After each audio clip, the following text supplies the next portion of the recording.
તો મિત્રો સ્વાગત છે ફરીવાર તમારું અમારી આ યુટ્યુબ ચેનલ પર। તો વધારે સમય નહીં લીધા વગર તમને વાત કરીએ તો ભોળાદ ભાલ વિશે। ભોળાદ સુરાપુરા ધામ કદાચ બધાને મોસ્ટ ઓફ તો ખબર જ છે, પણ જે ધંધુકાથી સુરાપુરા ધામ ભોળાદ ભાલ આવેલું છે ત્યાં આગળ ત્યાંની વાત કરીએ તો વીર રાજાજી વીર તેજાજીનું મંદિર છે, જે દાનભા બાપુના થ્રુ દાનભા બાપુના હસ્તક મતલબ કે એના શરીરમાં આવીને સુરાપુરા દાદા અત્યારે હાલ હાજરા હજુર છે।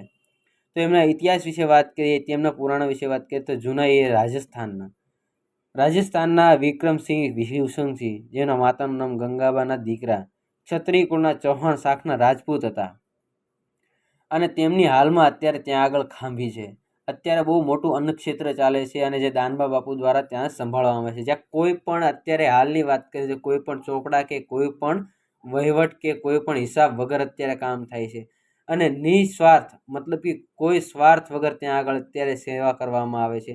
અને જ્યાં જવાન છોકરા છોકરીઓ અને જવાનથી લઈને બુઢા, નાનાથી લઈને મોટા, બધાય આજુબાજુથી લઈને ગુજરાતના ખૂણે ખૂણે, ભારતના ખૂણે ખૂણેથી માણસો ત્યાં આગળ આ શ્રદ્ધાળુઓ આવે છે અને સેવા પણ આપે છે અને ત્યાં આગળ પોતાની નાનાથી મોટી પરિસ્થિતિ લઈને બાપુ આગળ આવે છે।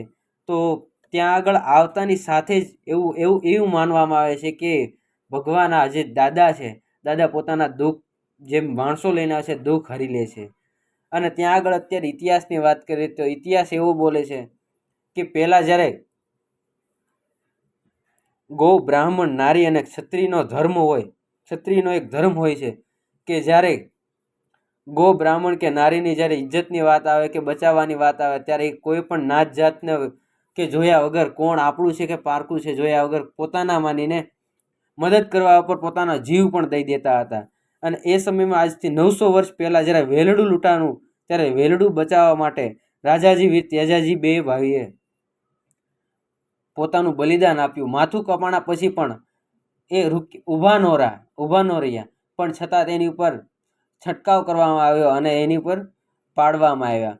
અને આવો જે જૂનો ઇતિહાસ છે, ઇતિહાસ તો એવો કહે છે કે જ્યારે એ સમયમાં વેલડું લૂંટાણું કે કોઈ પણ એવું સારું એવું કાર્ય થતું ત્યારે કોઈ પણ ક્ષત્રિયનો ધર્મ એ હતો કે કોઈ પણની માટે કોઈ એ ના વિચારતા કે આપણા છે કે પારકા છે, ગૌ માટે સેવા માટે, નારી સેવા માટે એ લૂંટાઈ જતા।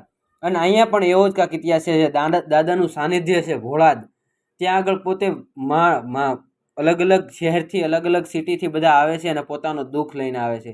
તો અહીંયા આવે છે તેવું માનવામાં આવે છે કે પોતાનું દુઃખ અહીંયા આવીને લઈને આવે એટલે 100% એનું નિવારણ થાય છે। તો મિત્રો ત્યાં તમે ન ગયા હો અને તમે કદાચ આના વિશે કોઈ પણ માહિતી ન હોય તો અમને કમેન્ટમાં જરૂર બતાવો। એનો વધારે જો ડીપમાં ડિટેલ્સમાં ઇતિહાસ જોઈએ તો પણ અમને કમેન્ટ કરો, અમે વધારે માહિતી લઈને તમને આપશું।